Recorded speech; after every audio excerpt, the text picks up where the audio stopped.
Network Entertainment. One, two, three. Yeah, welcome everyone sa panibagong episode ng Machong Chismisan. Kasama niyo pa rin po Makoy Pare, your showbiz bro, yung corporate slave at yung resident macho next door. At kasama pa rin po natin sa episode nito, pinakamabangis, pinakamalakas, si Tito P. Tito P or Tege Tito.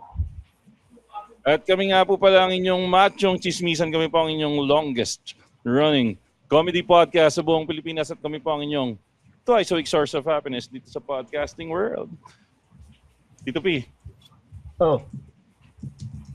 Diretsuhin ko na. Birthday boy. May kasama tayo. Double T. Pinakamabangis na titi. Ay, pinakamabigas na titi sa balat ng lupa. Tristan Ting from the It's nice to be back. Podcast. Happy birthday, Tristan Ting! Nice to be back. Teka, bago Tapos natin pag-usapan ng dito. bago natin pag-usapan ng todo-todo si Tristan Ting, sama pa rin natin ngayon sa episode na to, future attorney at law. Kiniklaim na ng Machong Chismisan. Kaya pag hindi siya pumasa, medyo awkward tong mga episode na to.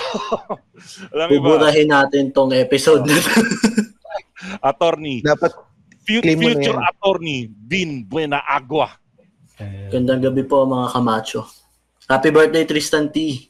Yun. claim na natin yan, Bin. Attorney. Alin, yung birthday mo? Yan na yung wish mo Attorney na siya. Magiging-attorney na siya. Oh. Pero bawal pa daw siyang tawaging attorney na full-fledged attorney. Tama? O pwede na ba?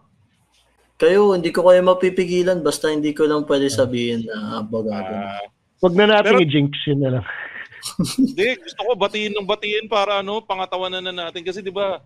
Sinasabi nga sinasabi ng mga born again na dapat i-claim mo 'yan. Pero bago natin i-claim ng todo yung kay Attorney Attorney Bin Agua, pag-usapan muna natin yung 56th birthday ni Tristan Ting. Happy birthday, Tama. Tristan Ting. Kamusta na ang birthday mo, 56. Tristan Ting? 56 na talaga ako. Yun. Hindi, pero ito ilang taon mo na, Tristan Ting? 46. Ay po. 46. Muntik na pala. Anong ginawa mo ng- Anong ginawa mo ng birthday mo, Tristan? Wala. Hindi, kasi last week, bagong opera ako 2 weeks ago eh. Oh, Na-appendicitis ako eh. Putay na. Tapos Nasa after first a world week- country ka, tapos yung sakit mo pang third world, appendicitis. Tapos dahil na after condolence sa appendix mo. Medyo late bloomer yung appendix mo. infection. Ganun pala dito, hindi nag-antibiotic. Di ba sa atin, sanay tayo, pag may sugat o may opera. Eto, Peach, malamang alam mo to kasi misis mo, doktor eh. So, di ba dapat pag inoperahan ka, may antibiotic after. Dito pala, hindi ganun. Bibigyan ka lang ng, hindi pang for prevention yung antibiotic. Pag may nangyari lang na infection, doon ka lang i-antibiotic. Pag may infection, sa atin, Kasi daw, preventive yung mamamatay daw yung antibodies. Magiging dependent daw kasi. Siyempre, lumaki tayo sa Pilipinas. Laking antibiotic tayo. So, kailangan ina-antibiotic. So, na-infection yung opera ko. Ayun. Mahinang klase. Pero teka, anong nangyari? Paano mo nalaman na Appendix may ka. sakit ka na? Sumakit ba? Masakit. Actually, medyo nagpe-pray ako na hindi naman pumutok. Pero ano ba, pumutok ba? Muntik nang pumutok kasi pumunta ako sa public hospital. Nagpaano pa ako nagpa-ambulansya pa ako dito. Tapos, In pain ka talaga? oo. Tapos 18 hours akong nasa emergency na nakaupo. Kasi mahaba yung pila. Mas marami daw mas urgent kaysa sa akin. Sabi ko. hindi pa nung pumuputok eh. Tama naman siya. Yun nga. Tas muna, nilalagnat na ako eh. Parang the night before, nag-chills na ako, nilalagnat ako. Di ko pinansin. Nag-biogesic lang ako. Tas okay na ulit. Kinabukasan, okay. Tas nilagnat ulit ako. Doon na ako nagpa-ambulansya. Tas masakit. Yun. 18 hours ako dun sa emergency hanggang sa tinanong sa akin, may private health insurance ka ba? Sabi ko, meron. Meron pala. Dapat doon ka sa private. Kasalanan mo to eh. Kasalanan ko pa. Tapos, ito, sasabi sa akin, may kasama ka ba na magdadrive sa'yo papunta doon sa kabilang ospital? Sabi ko, wala eh. Pwede ba ako magpa-ambulance ulit? Sabi niya, kung mag-a-ambulance ka, matagal pa.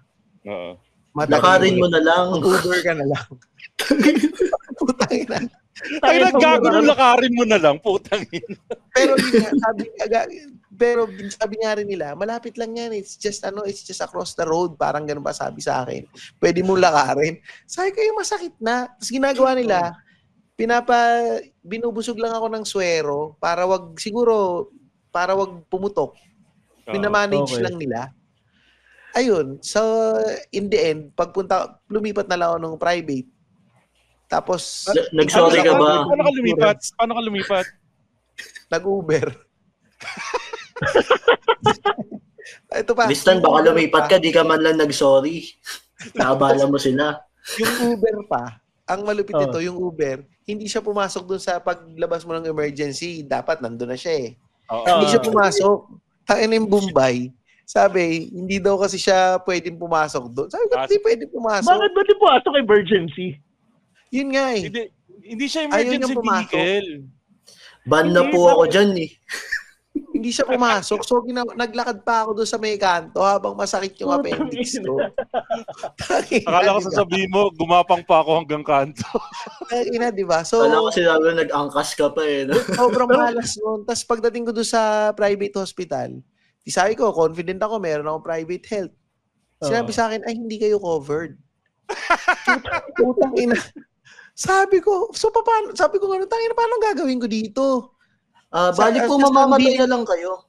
Tapos ang billing sa akin doon sa public hospital, sure ka talaga, covered ka. So ako sabi ko, sure ako, covered ako. Kasi pagka umalis ka dito, hindi ka na namin tatanggapin kasi kumbaga pupunta ka sa dulo ng pila ulit. Parang gano'n. Wala ka ng spot kasi maraming tao dito. So pagdating doon, sinabi sa akin, hindi covered yan kasi kulang pa yung bayad na yung years. Sabi ko, ayun, dito pala, dito kaliwaan. Bago kayo admit, magbayad ka muna.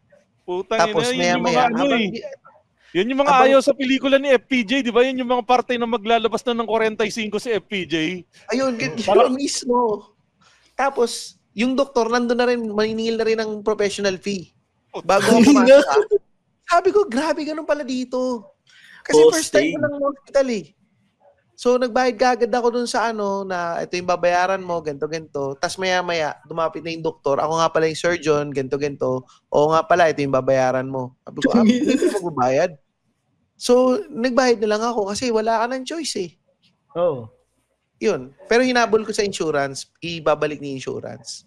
So, yun. At some point ba sinabi nila na hindi ka priority kasi Pilipino ka? Wala naman ganun. Hindi, puro Pilipino nga yung mga nurse eh.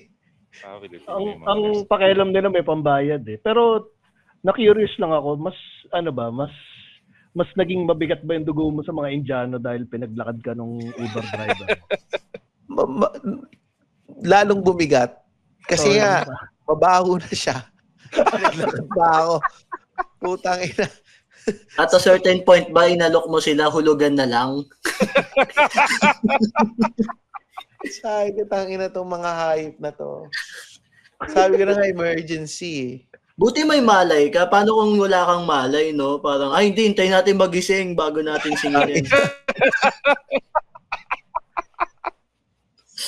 So yun yung parang napaka-worst experience nung last 2 weeks. Tapos yun, di bawal magkikilos masyado. Teka, nung nangyayari to, Tristan, asan yung misis mo sa lahat nung oras na to? Hindi kasi nung the night before, dinala niya ako doon, tapos sinamahan niya ako doon. Kasi kailangan niya umuwi kasi walang kasama yung mga bata eh. Hindi ka niya priority.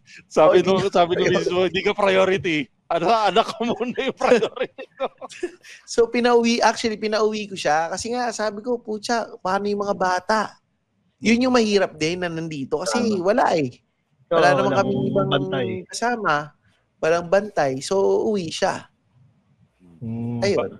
Para lang doon sa mga hindi alam ang konteksto, nasa Australia po kasi si Tristan Ting. So, hindi uso doon yung iiwan sa nanay kasi wala silang kamag-anak doon, sila lang yun nandoon. Sa mga kangaroo may iwan doon sa Iwan ako sa pouch mga nila. kangaroo.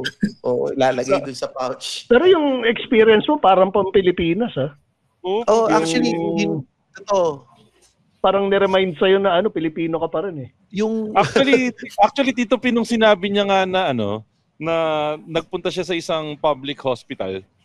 Ang unang reaction, uy, public hospital, siguro maganda yung kwento nito ni Tristan kasi public hospital sa Australia. Tapos putang na sabi ko, parehas din pala. parang Parehas. para siyang East Ab. Tapos mayroon ako nakita doon sa mga yung nakaposas, siguro yung mga kriminal. Nakaposas, kamay, tsaka yung paa. Tapos may talaga. Ganun talaga. Tapos may mga pulis. Mga ganun. Parang Alam mo isab kung parang isab may pokpok din sa labas. Wala naman. Pinag-aalok ng LTO sa labas. Oh, Kapit-bahay lang. Ab yan, Australia ab. masasabi mong ease of experience yan pag may kamoteng sinusugod tsaka yung merong nagripuan. Ayo, tama. May kamag-anak ako na doktora, nag-duty nga siya sa ISAB. Doon nga daw siya unang naka-experience ng may nakasaksak pang ice pick, sinugod doon. Huhugutin pa, ganang level. Tapos may hawak pang number. Doon ka muna sa likod. Hindi ka Yung nasaksak ng ice pick, yung nasunugan sa agham, tapos yung pokpok na may tulo, lahat sila may number. Gago nung may number, yung may ice pick. Pero Tristan, ibig sabihin, second life mo na, di ba? Oo. Kasi montig nang pumutok ang ko eh. Pag nag-wish ka sa birthday mo, matutupad talaga yan para kang si Cara David. Sakto. Oo nga. Ang ganda nga rin yan, ha? Huwag ka muna mag-wish ng long life kasi nga, ang dapat nating i-prioritize nga, di ba? Yung wish ni Cara David na sana mamatay na lahat ang corrupt. So, di ba nga canceled ang lahat ng corrupt? Which brings us to our topic for today.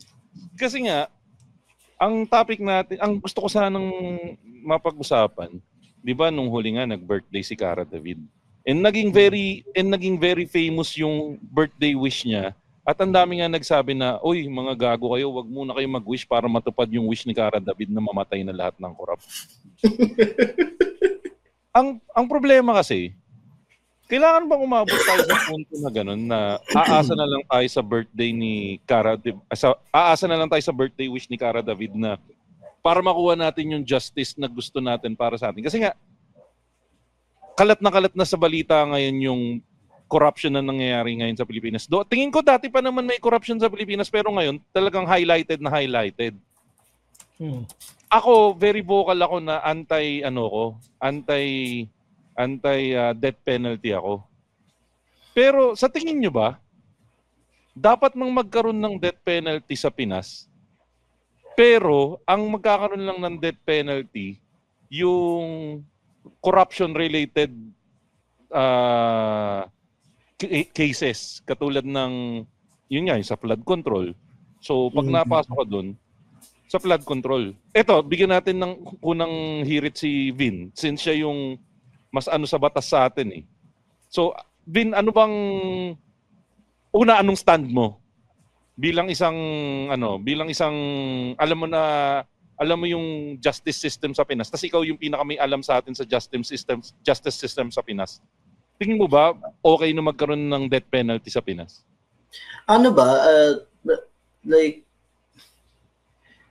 Medyo torn ako kasi pala ayoko rin ng death penalty. Kasi alam ko na madalas pera-pera yung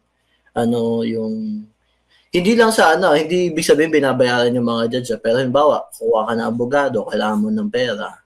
Kuha ka pampiyansa, kailangan mo ng pera. Alam mo yan? So, parang hindi fair. Parang kapag nagkaroon ka ng death penalty, ang mapaparusahan lang talaga yung mga hindi afford na yung best representation. But at the same time, yung mga corrupt kasi, afford nila eh. Oo, tama. Like, isipin mo pag si Curly tsaka si Sara Diskaya, isa lang sa kanila nakadetain. Alam mo yun? Tapos parang, alam mo na meron silang ninakaw, binebenta na nga yung mga kotse nila, pero sinasabi pa rin ng isang senador doon, hindi, walang restitution para maging state with, alam mo yun? So parang lahat ng, dahil sa ginawa nilang pagnanakaw, afford nila lahat ng pribilehiyo ng kayamanan na pwede. In that sense, pwede pa, baka, parang, na-prove na namin alam mo yun? At the same time, namatay kasi si Enrile. Namatay si Enrile? Di ba? Ay, pala. Kailangan natin mag-condolence kay Tito P. Hindi, gumawa ng side slideshow. I-play na ba natin yung slideshow para kay Tito P? Hindi yun. Di ba namatay si Enrile? Tapos parang kahit namatay siya, walang sense ng resolution. Kasi ang dami niya na dawit na, sorry Tito P pero ang dami niyang issue na parang kamag-anak ko Teka Tito P, para lang malinaw, ang dami nagtatanong magpapalit ka na daw ba ng profile pic na patay na ngayon si Enrile? Tito Ponce. Tsaka na pag may time na akong asikasuhin. Pero yun nga. Tag dito, pinasa na niya yung baton kay Imelda Ay, Imelda. Puta, yan pa isang masarap na Masarap ba si Imelda? Ay, puta, wala akong Makoy, wag ganun, Makoy. Lola mo na yun. Napakagago mo. Sa'yo nang galing yan, wag mong ipasa kay Bin. Hindi natapos yung sentence ko Sorry. Parang si Imelda yung isa sa masarap masampulan ng death penalty kung magkakaroon ng death penalty. Ikaw, Tristan, sa Australia ba, Tristan, may dyan? May death penalty ba? Death penalty. Parang wala Wala. Hindi ko sure kung may. Wala yata Ano lang very dito Tahimik dyan, di ba? tahimik So, ang mga kaso lang dito, parang may mga konting mga corruption, ganyan. Pero, napaka-small time nung mga corruption dito Tsaka nahuhuli ka agad Ayan, ginugel ko. 1985 daw inabolish yung death penalty sa Australia. At 1967, yung last na execution na ginawa sa Australia. So, pero dito masyado silang conscious sa mga ganyan sa mga politically correct ganito. Pero kung ako tatanungin ninyo yung sa death penalty sa Pilipinas, 50-50 ako na oo tsaka hindi. Kasi nga 'di ba, nakwento ko naman sa inyo yung kapatid ko na kulong siya ng life 'di ba? Oo. So, siya pag inisip mo kung wala kang pera, tas nakulong ka ng life, mahirap din Parang nakita ko, mahirap din yung buhay niya dun Pero, pag may pera ka, kung kasing yaman ka ng mga diskaya na yan, tas nakulong ka ng life, para kang Kasi na-meet ko nga si Chap, yung nang Chap-Chap kay Chap-Chap lady, nung dumalo kami sa bilangguan Seryoso, na-meet mo? Oo, kinamayan pa nga ako Nung kinamayan ako, kinilabutan ako Ay, seryoso, may kilabot factor? Ha? May kilabot factor? Oo, kasi naisip ko, puta, yung kamay na to, kinamayan ko ng chap-chap ng tao to. Tapos, siya, parang mayor siya doon. Tapos, since marami nga siyang pera. Malamang mayor. Marami siyang pera, na meron pa siyang business sa labas. Tapos nakatira siya sa unit na parang condo na naka-aircon. Anong business daw niya? Slaughterhouse? The original, Chop-Chop. Di ba yung kay Halosos nun, kaya nagkaroon ng tennis court sa loob ng Bilibid. Siya yung nagpagawa na So parang kasi sa akin, oo, kasi para yung mga, kunyari, may mga nakulong na ganyan na mga diskaya or yung mga talagang may kasalanan tapos mapera, hindi na sila makakapaghari-harian doon sa loob. Pero hindi, kasi kawawa naman yung mga wala namang pera. Kasi kailangan yung justice system maayos din muna eh. Dapat ipaubayan natin dito kay Attorney Bin eh. Bakit ako? Hindi, sa'yo magsisimula. Pero again ang perfect example nga itong yung kaso ng Australia na 1967 yung last na pag-execute nila. Tapos ang ganda nung sinabi ni Tristan Ting na right now sobrang konti ng cases parang wala masyadong cases or wala siyang aware na cases ng corruption sa Australia.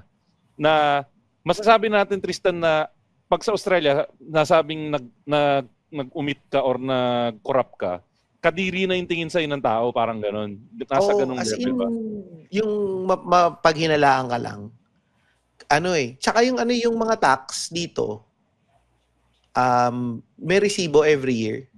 Kunwari yung sa akin, yung binayad ng lahat ng tax na kinalta sa akin. Sabihin natin 10,000. Yung 10,000 na yung nakinalta sa'yo for the whole year, naka-itemize yun kung saan napunta yung every centavo. Makikita mo na parang, grabe.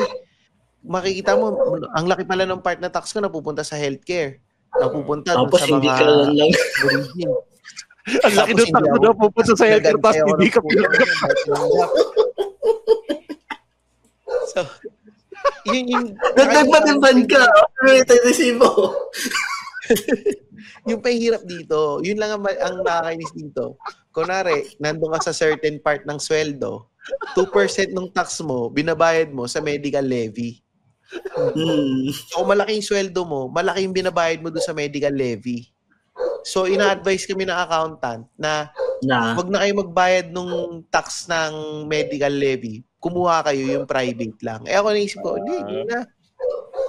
Hindi naman ako nagkakasakit eh. So, ayun. Gago. Gago tuloy. So, wala. So, pwede yun. Pwede ka mag-opt out ng mga counting tax. Like, ayoko bayaran to, hindi ka naman dapat may ganun no? May ganun. Like, ayoko bayaran yung infrastructure. Ayoko bayaran to flood control. Sasabihin mo kasi dito na parang, hindi, meron na kasi akong private insurance eh. So, hindi ko nababayaran yung health nung sa, sa government.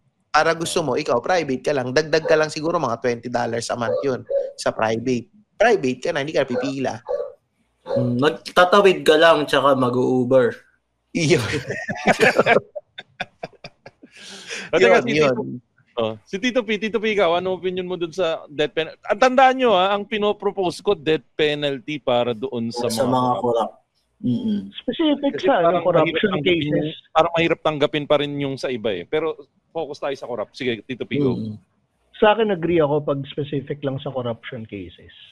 Kasi katulad nga nung sinabi ni Tristan, ibang yung justice system dito kalokohan eh.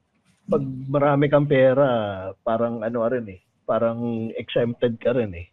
So at least, kahit sabihin na natin masarap yung buhay mo sa sa preso, limited lang siya, limited engagement lang siya. Siguro meron kang 6 months para i-enjoy yung amenities. Tapos after nun, tegi ka na, goods na rin. Yun nga lang, malaking chance na maraming maging fall guy dito. Yun nga ang problema eh.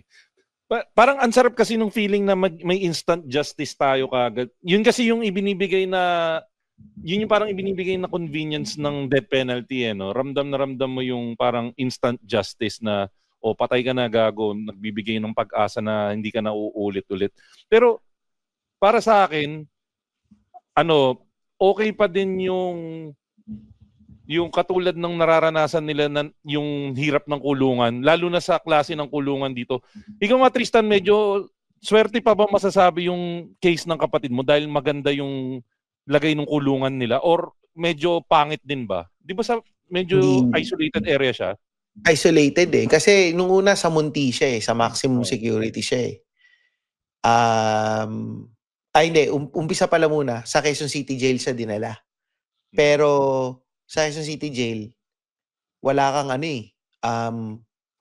kumbaga kung poorest of the poor ka, matutulog kayo sa basketball court eh. Diba? Nandun lang kayo eh. Tapos nagbayad kami ng konting pera. Nagbayad kami parang 20,000 para meron siyang maliit na kwarto. Yung ano, yung ang tawag doon parang pa-VIP. Hindi siya pa VIP eh. Tawag nila kubol lang eh. As in, Kubol. sobrang liit na box na parang pinagtagpi-tagping ano lang. Para meron lang siyang matutulugan. And then, nilipat siya sa... One time? One-time bayad. Okay. Tapos, nilipat siya sa Munti, nakakulong. May kulungan. Tapos, sama-sama kayo din doon na nakalaya. Hindi naman kasi literal na behind bars eh. Behind bars lang kayo pagka gabi na. Pag matutulog na. Pero yung the whole day, para siyang isang barangay. Parang ganun. Nakapasok na ako dyan sa sa Munti. Di naman nung school lang wala akong problema. Okay. Para siya bilang bisita ba to o bilang membro ng Kailangan linawin mo, brother. Para talaga siyang mga barangay. Parang kung nakapunta kang FTI noong 2000s, parang ganun yung itsura niya, may basketball court. What a comparison. Gago, FTI. Oo. Parang ganun talaga eh. Yun talaga eh. Parang magkakapatong yung mga selda. Minsan may mga bata pa tsaka magulang. Paaganda. Oo. Tapos nakita ko may studio. May studio yung isang nakakulong. Yun ba yun ba si Kulangko? May MTV. Madami yata sila. Gago ba kasi Kulangko yun? Yun yung may music video na saka nagwawawawi sa loob ng Munti every weekend. Hindi naisip ni Holosos yun magpa-Itbulaga din sa loob ng Munti.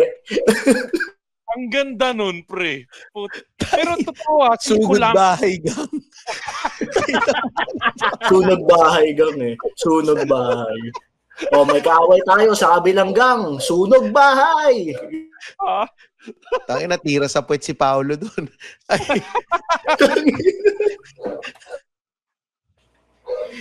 Hindi, ganun. Pero pagkatapos nun, pumunta kami dun sa pinagpatayan kay Echigaray.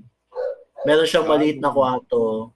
Okay. Maliit lang siya na building. Pagpasok mo, nandun yung parang one-way mirror. Kita mo yung hinigaan ni Echegaray na parang pa-cruise.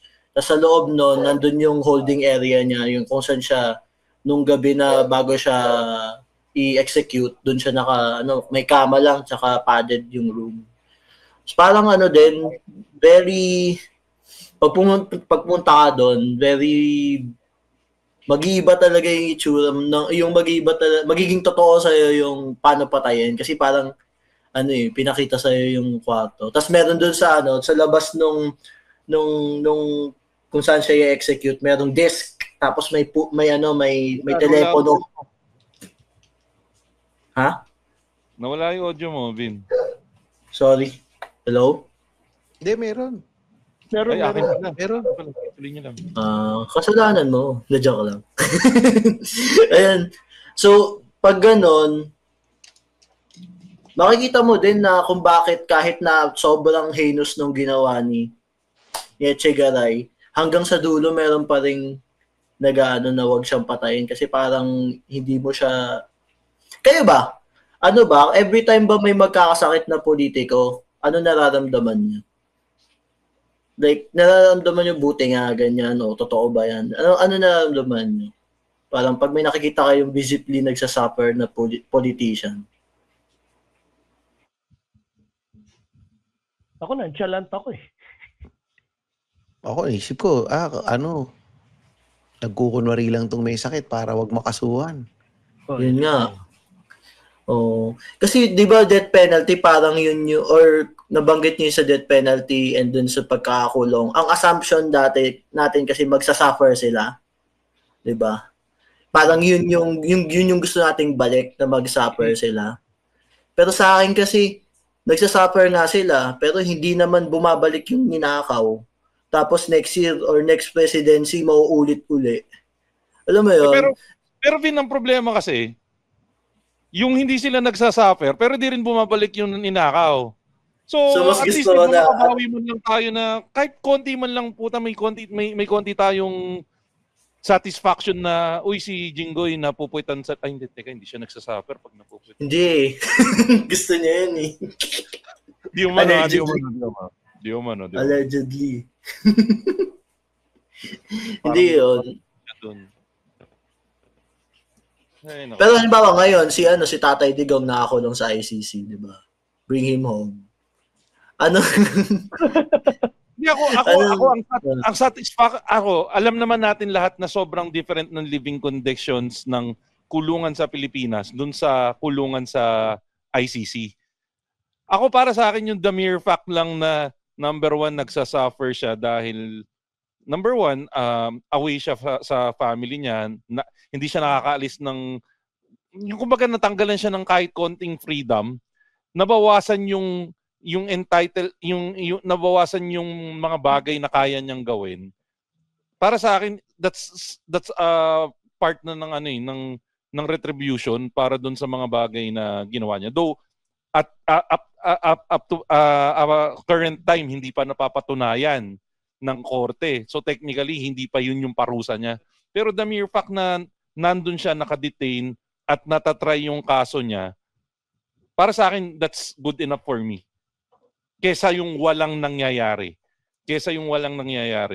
Ang mahalaga, may certain part of justice na nasa-serve. Yun yung sa akin. Yung isang maganda dito. Ay, sorry, go. Hindi, go. Naisip ko, maganda lang din dito yung sa nangyari, yung involved yung ICC ba yun? ICC. O, ICC. Ano din hindi bias. Hindi yung sila lang ang nag-aano ng batas. Kasi nakikita ko sa Pilipinas ngayon, nagkakatakipan eh.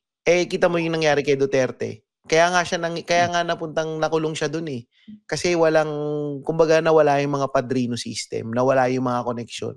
Naging very unbiased yung pagpapatupad ng batas. Hindi nagkaroon ng mga pakisama or kakilala system. So, malas si Digong, wala siyang tropa sa ICC. Yun, wala siyang tropa sa ICC. Inaway niya, tadyakan niya daw di ba? Sabi niya, ang tagal, di ba yung sinasabi niya ang tagal nilang ako kasuhan. Pero, inaaya niya kasi mag-gin yung kapitbahay niya, ayaw daw. Pero bago tayo tumuloy, curious lang ako, Tristan, gusto naman yung papa mo nung nahuli si Tatay Dig sa Hague?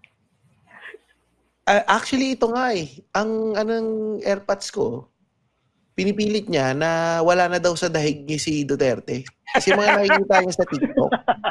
Yun na pala yung script. Tapos parang sabi ko, nandun pala hindi, nakauwi na.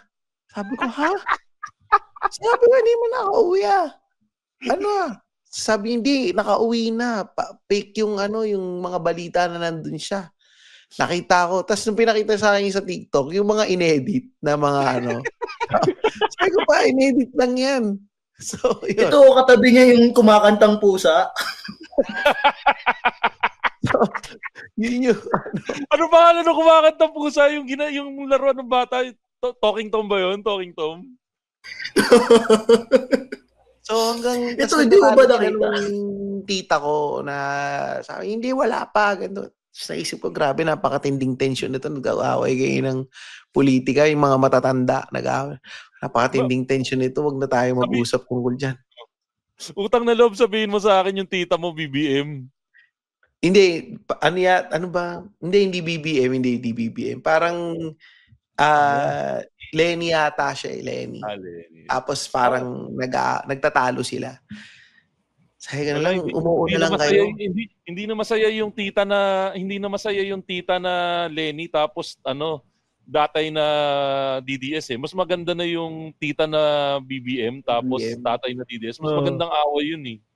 Kasi tatay ko hindi eh. Tapos ngayon parang nagagalit na siya kay BBM. Bumalik siya yun nga, gusto kong malaman eh. Saan kumampi yung papa mo? Noong una, nung tumakbo si BBM siya, tas parang si Duterte, wala, matanda na, ulyanin na yan, ganito. Tapos, biglang the tables have turned. Biglang si BBM, takot yan sa asawa, under yan, ganito. Adik yan. Ang daming, yung mga nakikita mo sa sabi ko, pagka gano'n nga, Sabi ko, sige pa, marami pa ang gagawin. Nasa ospital ako masakit, tinanggal yung appendix ko, tapos ito sinasabi mo sa akin. Wala man lang get well soon. So, sige pa, naglalakad ako papuntang Uber eh. Pupunta akong private Uber eh. so yun. Hindi, pero ito yung gusto kong sabihin pala, na yung babalik tayo doon sa sample na binigay ni Tristan Ting.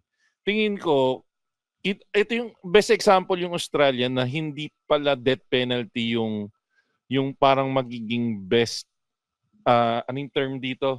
Yung pag-iwas para matakot yung mga tao. Deterrent. Ayun, thank you.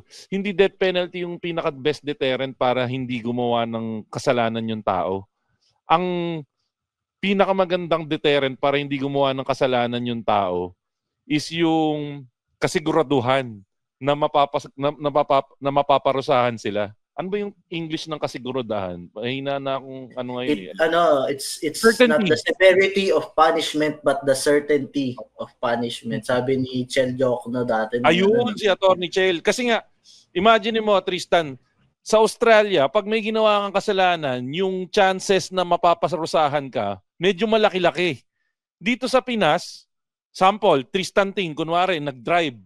Tapos naglampas siya ng red light. Hinuli siya ng pulis. Hindi niya pwedeng sabihin, pulis, bibigyan kita ng 150, wag mo na ako ulihin. Doon, siguradong pag naka-beating the red light ka, yung pulis, sigurado tutuluyan ka. Malaki yung chance ng tutuluyan ka. Or, i-let go ka with a warning. So, kaya yung mga Pilipino, di ba, pag pumupunta tayo sa ibang bansa, hindi tayo nagli-litter. Hindi tayo nag-jaywalking. Kasi, alam natin na matutuluyan tayo doon. May accountability. Exactly. So kunwari dito sa Pinas, sinabi mo na ang parusa sa kukurakot is makukulong ka ng 10 taon versus sinabi mo na made-death penalty ka. Pero ang difference, yung makukulong ka ng 10 taon, siguradong makukulong ka ng 10 taon pag napatunayan kang hindi yung magagamit mo yung padrino system. Tingin ko mawawala yung korupsyon eh. Kasi sino bang gustong makulong ng 10 taon lalo na sa kulungan ng Pilipinas, di ba? Tsaka tingin ko dito ka rin kasi, well, kinukumpare ko lang din kasi sa Pilipinas din kasi, uso talaga sa atin yung pakisama system eh. Sa school pa lang eh.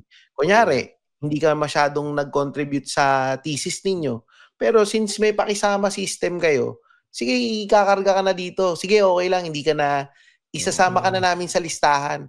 Dito, kahit yung mga ibang nakatrabaho ko, walang samaan ng loob. Sasabihin lang, hindi, kahit kaibigan ko yan. Wala siyang kinontribute sa thesis namin eh. So, hindi siya kasama. Pero, nothing personal. Parang... Kahit nanlibre siya ng pansit canton? Oo, pare. Siya nagluto. Kahit siya yung naghuhugas ng pinggan, sasabi. Kasi may mga nakasama ako, yung mga OJT eh. Parang, sabi, nagkukwentuhan sila na hindi namin siya sinama doon sa thesis namin kasi wala siyang kinontribute. Pero, walang hard feelings. Kasi alam nung tao na, hindi, wala talaga akong ginawa eh. Na-compare sa Pilipinas, pagka ginawa mo yun na hindi mo sinama, puta, wala kang kwentang kaibigan, wala kang kakisama, ganito. And pag napansin mo, pati yung sa gobyerno, sa politika, puro ganun kakilala system, padrino, nepotismo. Kaya nakakalusot. Lalo na pag yung gumawa yung pinakamataas sa inyo, parang susumbong mo yan? Oo. Diba? Parang, siya nga gumawa, ibig sabihin, pwede. Diba? Parang ganun. Dito, kinu-call out talaga eh. Kahit boss ka, pag may ginawa ka, kinu-call out ka ng mga tao mo eh. Which is hindi siya, kumbaga hindi yung walang respeto eh. Parang hindi hierarchical yung dating. Pag may mali. Pero may teorya ako na feeling ko kaya mas sumusunod tayo sa batas sa ibang bansa kaysa dito. Kasi pag ang Pilipino lumabag ng batas dito sa Pilipinas, ang worst na pwedeng mangyari, makulong siya. Pero pag lumabag siya ng batas sa ibang bansa, ang worst na pwede mangyari, umuwi siya sa Pilipinas, which is malala. Worse than makulong. Worse than makulong. Pero speaking of death penalty, alam niyo sa China, ang corruption is grounds para ma-death penalty ka. Hindi, pero ang tanong, for death penalty lang ba? Kasi di ba sa China, madaming bagay na covered ng death penalty? Hindi. Pero sila yung template if ever na gagawin. Sa kanila sa Bangladesh, di ba ngayon? Di ba bago yung iba, bago yung ibang mga bansa, Nepal, meron silang dinepose na prime minister nila dahil sa corruption. Tapos ngayon sinintensyahan nila ng death penalty. Ang crisis naman nun, sinintensyahan siya ng death penalty pero in absentia. Kumbaga wala siya habang tinatry siya. So may due process ba doon? Sorry, Attorney Vin, pa-explain naman paano yung ganun? So hindi mo man-defend yung sarili mo pag ganun? Oo, dapat kasi ang basis ng conviction hindi yung weakness ng defense pero yung strength ng ebidensya against you. Ngayon, sinong question ng strength ng ebidensya kung wala ka doon, 'di ba? So sa akin, kung magkakaroon man tayong death penalty para sa mga pinaka-corrupt, ang dapat talaga nating ayusin, tama yung sinabi niyo, yung kultura natin tsaka yung sistema natin ng pagkamit ng hustisya. Kasi kahit pa ipa-firing squad natin lahat ng involved, kung hindi nila i-detalye paano nila ninakaw, sino yung nakinabang, parang mauulit lang eh. Mamanahin pa nga ng mga anak nila yung mga nanakaw nila eh. Tapos tatakbo silang presidente. Tapos mananalo sila. Diba? Alam mo, may post ako nitong nakaraan, tawang-tawa lang ako doon sa comment nung nag-post ako about Bongbong Marcos eh. May nag-comment doon na isang malayong kamag-anak na hinirit na, oo, binoto ko yan si Bongbong eh. Kasi umaasa ako na ibabalik niya yung ninakaw ng tatay niya. Sa loob-loob ko, putang ina, pag pinakinggan mo ulit yung sentence na yun, ang sakit-sakit sa bangs na ninakawan ka na nga ng tatay eh, binoto mo pa. Parang, alam mo yung pinatuloy mo ulit sa bahay, yung nagnakaw sa bahay mo, umaasa ka na dala na niya yung appliance pagbalik.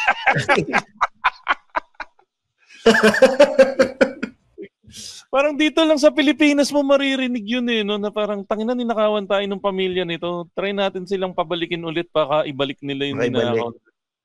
Diba? Yung ganung logic eh, no? Magtataka ka ba't ganito yung mga nananalo? Tristan, isang tanong. Ikaw kasi nandiyan ka sa Australia.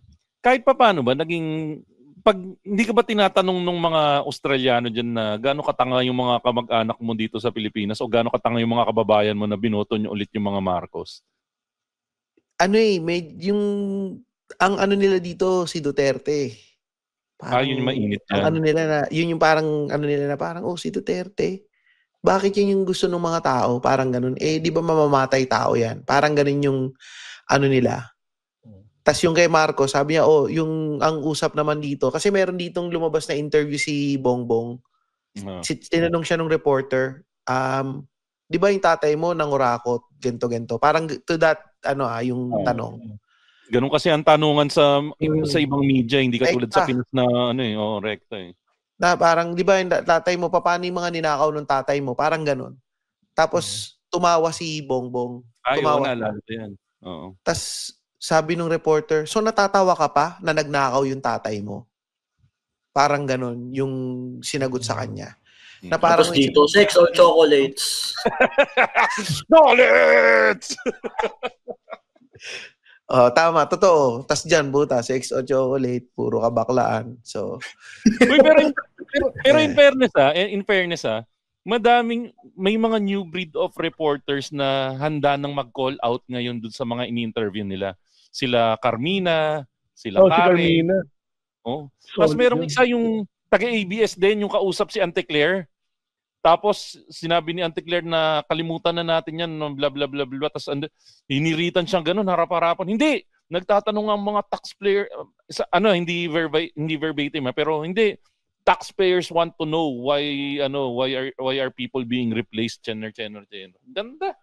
Sana maging ganun yung tuloy-tuloy ng maging trend ngayon. Ang problema dito, yung mga tao, mga reporters na ganun klase magtanong, nako-call out na kesyo walang respeto dun sa guest, etc. etc. Kasi nga dun babalik ulit yung Filipino culture natin na marespeto tayo sa mga quote and quote matatanda, bisita natin, etc. etc. Kaya yan exactly yung mga politiko sa atin now hold masyado into high regard. Na di ba nga parang sa atin na parang irespeto mo naman, mayor yan. O kaya irespeto mo naman, presidente yan. Ganun yung kultura dito sa... Ay, isa pa palang example dito, naalala ko lang kasi. Yung prime minister before dito, parang nagpa-press con siya, parang parang isang suburb. Tapos, nakatayo siya dun sa damo, dun sa bahay, may bahay, tapos dun siya nagpapa-interview, tumapak siya dun sa damo. Lumabas yung may-ari ng bahay. Sabi naman, mate, keep off the grass, mate. Tapos sabi ng prime minister, sorry. As in live sa TV yun sabi ko, tangina, grabe dito. Dito ba, kaya ba nilang sabihin? Kunyari si Duterte, tumapak sa damo mo. Pwede mo bang sabihin yun? Di sabihin, tang ina mo. Patayin kita. Pag inapakan ni Duterte yung damo, saklap nga papapicture pa nga. Pag sinabihan mo ng keep off the grass si Bongbong, hindi grass yung hawak niya eh. Sure, I have cocaine. Di umano. Di umano, allegedly. Allegedly. Ay, nako. Pero Go. To answer yung question lang for me, siguro for a person na hindi kasi ito yung ginawa naman sa South Africa. Yung sa South Africa, sige walang death penalty sa mga member ng apartheid government. Pero ang kailangan yung gawin, sabihin nyo lahat ng ginawa nyo. Parang magsyota. Sabihin mo lahat ng ginawa mo para kasi ang logic nun ni Nelson Mandela, kung yung system yung corrupt, kung yung system yung problema, lahat ng tao biktima. So ang importante, kailangan sabihin natin kung anong ginawa natin, tapos saka tayo magwasto pagkatapos noon, pag nalaman na natin lahat ng ginawa natin. Kasi sa dulo niyan, and for me mas okay yon after, kasi sa atin, halimbawa, kahit mapatunayan mo si Marcos Sr., maraming ninakaw, maraming pinapatay, andun pa rin yung dahil siya mismo, hindi niya tinatanggap o hindi niya sinasabi na, hindi niya inaako yung responsibilidad dun sa mga ginawa niya. Yung mga supporters niya, kumbinsido na wala siyang ginawa. Tapos hanggang yung historical record, parang magulo. Kaya hindi ka maka-move on. And yun yung problema din kay Enrile, na marami siyang ginawa na hindi maganda, pero hanggang sa dulo hindi siya umamin. Hanggang sa dulo wala siyang sinabing ito talaga yung ginawa ko, ganyan yan. Parang tama siya palagi. Nag-release pa nga siya ng libro niya. Ngayon, paano mo sasabihin na patawarin na natin? Or paano mo sabihin or paano ka magse-set up ng mga batas para hindi siya magawa kung yung mismong mga tao na yun, hindi nila maako yung sinasabi nila. For me, yung reconciliation na yun, mas importante yun kahit anong punishment.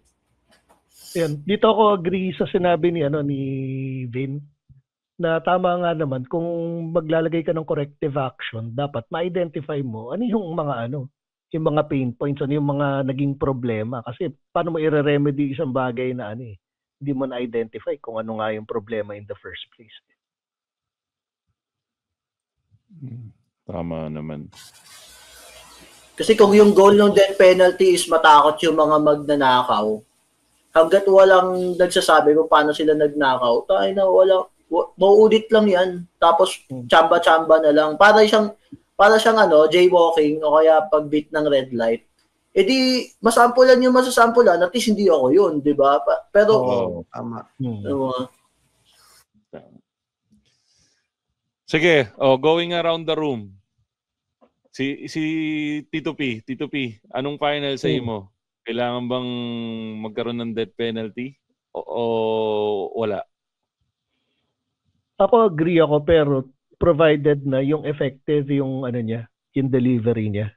Saka hindi lang kasi yung sa sa implementation ng death penalty itself yung pati yung paano mag-prosecute. Kailangan mong makapag-develop ng system na talagang ma-uphold niya talaga yung quote-unquote justice na hinahanap natin. Kasi hindi rin siya magiging deterrent ko ilagay mo yung death penalty pero wala ka rin namang mahuhuli. Or kung meron ka mang mahuli, ang mahuhuli mo yung mga yung mga tao-tao lang. Kailangan yung certainty na napaparusahan yung dapat maparusahan. Yun yung Oo, yun yung kailangan. Ikaw, Tristan, ano tingin mo? Ako tingin ko, lalo na ikaw may basihan ka ng nakikita mo dyan sa Australia. good sa akin yung death penalty kung ang Pilipinas magiging colony na ng China. Kasi tingin ko mas strict yan Hindi uubra yung mga mayayaman na yan. Hindi yan uubra sa Chinese government Tingin ko Or kung maging colony tayo ng isang first world country, tapos i-eradicate lahat yung mga kung sino man yung mga nakaupo. Total Kailangan Tristan talaga to reformat Total Tristan Ting, wala ka dito nung napag-usapan namin yung episode na yon. Ihihirit ko lang para makuha namin yung opinion mo. Sa lahat ng sumakop sa atin, sino yung gusto mong sana hindi na lang tayo nakatakas sa kanila? Spain. Espanya, oo. Para ang apelido mo hindi Ting, no? Para apelido hindi Ting. Ang hirap dito Gasol. Tristan Gasol. Ano pa po mga Hispanic na apelido? Torres. Buenago. Para titi pa rin, di ba? Buenago. Tristan Torres. Para Ay, mas titi pa rin. maganda nga. Putang pangmati ni Idol, no? Tristan Torres the third. Tristan Torres. Diba? Gusto mo tatay titi ko ka Torres yung middle initial Middle name yung tatay ko. Titi pa rin ng apelido, Titi pa rin ng no? Rolando Titing yung tatay ko Hindi kapag tatawag siya sa Titing Rolando. Diba? Rolando Torres Ting yung tatay ko. Rolando Titing. Matigas. Ikaw, kapag kung nasakop tayo ng Spain pa din, ang tawag na lang natin sa Spanish sardines, alam niyo kung ano? Sardines. Sardinas. Walang kwentang joke Nag-Comedy Manila t-shirt. Maling accent pa Hindi sa akin for me mas hustisya yung maibalik. Masabi natin kung ano yung ginawa nila. Yung death bonus na lang yun. For me hindi siya wala siyang nai-itch sa akin na in fact pag ginawa mong martir pa nga yung mga nagkasala. Parang mas lalo pa silang Hitler na, di ba? Di natakot pagpakamatay. Alam niya Di ba? So yun. Parang naging insurance policy pa, no? Tangina, sige, patayin nyo na lang ako. At least madami na ako nabigay sa policy ako. It's the easy way out. Di ba? Easy way out. So for me, okay yun. Magkaroon tayo death penalty. Pero wag first things first. Kailangan mo na ibalik. Kailangan mo na umamin. Tapos, saan natin patayin pag nagawa na yun? Uy, technically, yun nga daw yung, at least namatay na daw si Enrile, di ba? Ano daw yun slow death daw yun Gantuson daw. Gantuson. Gago. Pero, kidding aside, ako naman opinion ko, sa akin kahit walang death penalty, yun nga, yung sinabi nga ni Attorney Chel Jokno, it's the certainty. Kung may certainty talaga na mapaparusahan ka, 1 taon man, 2 taon, yung kulong, basta siguradong makukulong ka, tingin ko titigil yan Sigurado. Tsaka bawal na tumakbo uli. Ayun, si Jinggoy, pangatlong beses na niyang nadawit dito sa ganito, di ba? Yung best example ng puta na di pa ba tayo natututo? Tangina, Jinggoy yung nananalo pa rin. At ang masakit dyan, mananalo ulit yan. Bata pa si Jinggoy. Dadaanin lang niya sa mga funny jokes, mga funny scenarios sa Senado. Makakalimutan na ng tao. Kita nyo, nagiging katatawanan yung safe ka na joke nila ni Marcoleta, di ba? Soundbite lang, no? Oo. Dalawang bagay lang sigurado sa Pilipinas. Tatakbo uli si Jinggoy at dudugo uli yung puwet niya.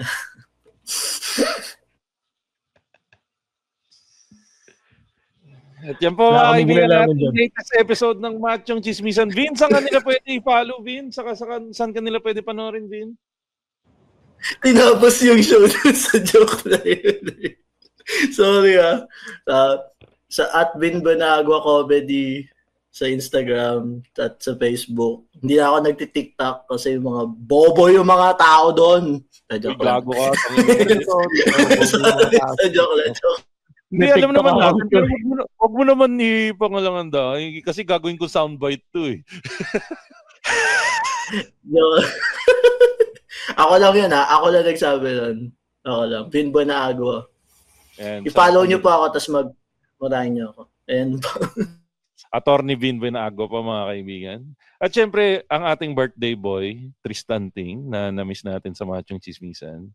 Saan kanila pwede parang awa nyo na, i-follow nyo na po Tatayhood Podcast, tsaka pakinggan nyo na rin sa Spotify, tsaka may isa pa po akong podcast, Konichi Mates, kasama ko dyan si Masahiro Nyoka, kasi ginagaya ko si Makoy na meron 2 podcast dati na nahihirapan na ako ngayon. So, akala mo masaya. Akala ko masaya. Kasi si Makoy pare dati, may meron to yung, yung kay Stanley Chi, meron to dati. Yung, mga ba yun? Underpaid podcast, tsaka Machong Chismisan. So ako, ginaya ko si Makoy, sabi ko, kailangan gawin ko rin, meron din akong 2 podcast. So ngayon, nahirapan tuloy ako, napapaghalo ko na yung persona ko doon sa isa, na nagkaka-labo-labo na. So, follow nyo yan. Uy, tapos anniversary pala. Kaka-anniversary lang ng 3040 podcast. Sinicelebrate ko pa rin. Ay, oo nga pala. Nag-anniversary. Lumabas sa akin Lumabas din sa akin, anniversary ng 3040 podcast. Actually, sa mga naghahanap kay Louie, niyaya ako recently si Louie. Sabi ko, recording tayo. Hindi pa daw siya diretso magsalita Pero yun nga, road to record. Pumapasok na siya sa office So, nagda-drive na rin. Okay na siya. Road to recovery na siya. Pero, tumaba siya. Laki ng tinaba. Okay na yung tumaba. Kaysa naman yung katulad dati na baksak yung katawan niya. Hindi naman. At least hindi siya gulay. Nakapag-workout pa siguro. At least hindi siya gulay. Baboy na siya. Tangina ka! Puta. Sorry, bigla lang lumabas. Sorry, hindi. Hindi mo kami binigyan ng pagkakataon para mapigil. Dito piyang yabang porkit payat na siya, no? Oo nga. Ang yabang nito porkit payat na. Ilang pounds na nawala sa'yo, Tristan Ting? Mga 12 kilos. 12 kilos. Sabi nag-text si Louie, sabi niya siya daw may appendix, ikaw. Actually, feeling ko yung nawala sa akin 12 kilos, yung appendix yun Nakita pala na Tristan Ting, nakita ng misis ko yung picture mo ngayon na payat ka na. Sabi niya, tangina, ba't kamukha ni Tristan Ting si Chucky Dreyfus? Yun yung sasabihin ka ng Chucky Dreyfus kasama natin ngayon. Yun nga, may nag-message din sa akin, may pinoses ako ni Jimmy, kalbo naman ako, may nag-comment. Kamukha ni Chef RV. Sabi ko, grabe kayo, hindi na akong lugaran pag may buhok ako. RV? Pag may buhok ako, sasabi niyo mukha akong tomboy. Pag wala akong buhok, mukha naman akong bakla. Pero huwag ka mag-alala, Chucky Dreyfus ka ngayon. Hindi ako maka-chepo kaninang i-point out Sabi nung misis ko, yung itsura mo daw ngayon, mukha ka daw ng bubugbog ng asawa. Sabi ko, hindi mabait yan. Baka siya binubugbog ng asawa. Hindi, pero guys, isinasabi ko sa inyo guys, sobrang happy kami sa weight loss journey ni Tristan Ting kasi dumating sa point na nagiging nagiging problema niya nga yung health niya, and kaya naging guys, to be honest, isa si Tristan Ting sa ang tawag dito, ano yun yung idol ko pagdating sa pagpapapayat. So, siya yung isa sa nagbibigay ng inspirasyon sa akin sa pagpapayat. So, alam mo Tristan Ting, kung sino pa isang idol ko sa katulong ko sa pagpapapayat? Ay, kilala ko yan. Pero sige, sabihin mo na. Si syempre Kitorific PH na mas kilala na ngayon Tito P. Sa anong pangalan, Tito P? The Freshness. The Freshness. Yan. Oo, ka-freshness, mga ka-freshness na rin pala sila. Oo, check out nyo lang sila sa kanilang Facebook page. Kung nasa Metro Manila kayo, nag-o-offer na rin sila ngayon ng mga meals. So kung medyo, check nyo rin, nasa Grab, baka nasa Grab, nandun kayo. Tapos, batiin na rin natin yung mga kaibigan nating podcast. Nandyan yung Backtrip Podcast, Tigas Tito Podcast, Pinoy Memeology Podcast, 25% Podcast ni Jasper Reyes. Siyempre, 3040 Podcast, nandyan pa rin yan. Pakinggan yung mga lumang episode ng 3040 Podcast. MJ's Bubble Podcast, Fanboy Chronicles Podcast, Galingan Mo Naman Podcast, Tatay Hood Podcast, yung enemy podcast ng Machong Chismisan, Kislot Chronicles Podcast. Pinag-aaway kasi Tristan Ting yung Tatay Hood Podcast. Ang daming pag-aawayan. Alam mo ba? Doon yung kami pag-aaway sa sikat. Pag nagla-live kami, meron pang naglalagay ng pangalan niya, Makoy Pare. Tapos nag-comment. Sabi ko, tanginan to. Kami nga, di kami magkakaaway. Pinag-aaway nyo kami. Hindi, tsaka recently, pwede mo mag-isip Makoy Pare sa Tatayod kung wala kayong issue, Ingo. Sabi ko, wala naman issue sila ni Ingo eh. Nagkita pa nga sila sa burol ng tatay ni Makoy eh. Yung Tatay Hood Podcast, pinapag-away nyo sa Machong Chismis. Iaway nyo sa Kumpals para si Kato. Kami naman. Pwede ba? Yun rin yung suggestion ko eh. Yung Tatay Hood, tsaka yung Machong Chismisan, iaway nyo sa Cool Pals, ang Walang Kwentang Podcast. Yung mga sikat na podcast, para kami naman yung, tumunog. Yan. Tapos, Kislot Chronicles Podcast. Yan, Kislot Chronicles Podcast, magbabalik na. Nakapag-record na sila. So, congratulations, Kislot Chronicles Podcast. Tapos, yung Konichi Mates Podcast na nandyan si Tristan Ting, saka si Masahiro Nyoka, na isa ng health buff ngayon. Putang ina, pumapapabol na si Masahiro Nyoka eh, no? Fitness ka baklaan eh. Hindi lang ako nakakita ng maskuladong hapon. Si Goku. Si Goku, putang ina. Sa bagay. Teka, batiin ko lang yung mga patrons natin. Kujo, Ulayusin, Pre-K Ganjahan, Dar Almendra, Wilbert Asawa ni Beng, Darwin Busuego, si Jimbo, Jason Bonsa, si Jun Magpuyo, saka Iser Patalen, saka syempre patron ng mga patron, si Len Mackenzie. Tristan Ting, alam mo ba may patron ako? Pangalan Louie Lim din. Akala ko si Louie. Tapos naalala ko, ayoko nang i-joke. Ibang spelling? Pares ng spelling. L-U-I-L-I-M din? Talaga? Hindi. Baka si Louie? Hindi, iba kasi si Louie. Di na ako bibigyan ng pera nun kasi, busy siya.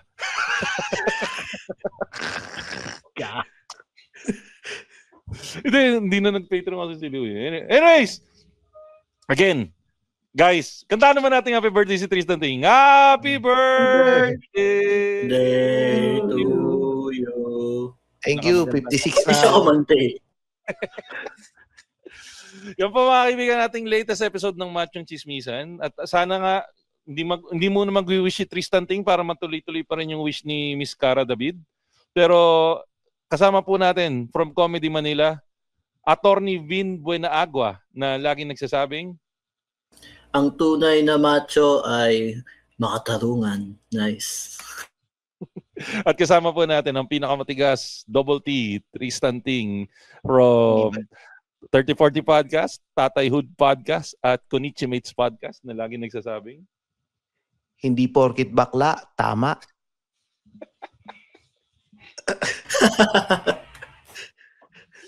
Ina mo talaga, Tristan Ting. At syempre, may kinalaman doon po. May kinalaman dyan. At kasama pa rin po natin, pinakamabangis, pinakamalakas, Titi-titi-titi-OP na lagi nagsasabing, Honesty's the best.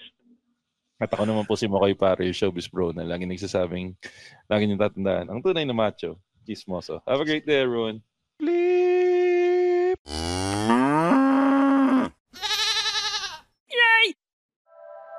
The opinions of podcast creators, hosts, and guests are not necessarily reflective of the official stance of the Pod Network Entertainment, its hosts, or other network programs. The content created by the people behind the podcast is personal and not meant to harm any religion, ethnicity, group, organization, company, or individual.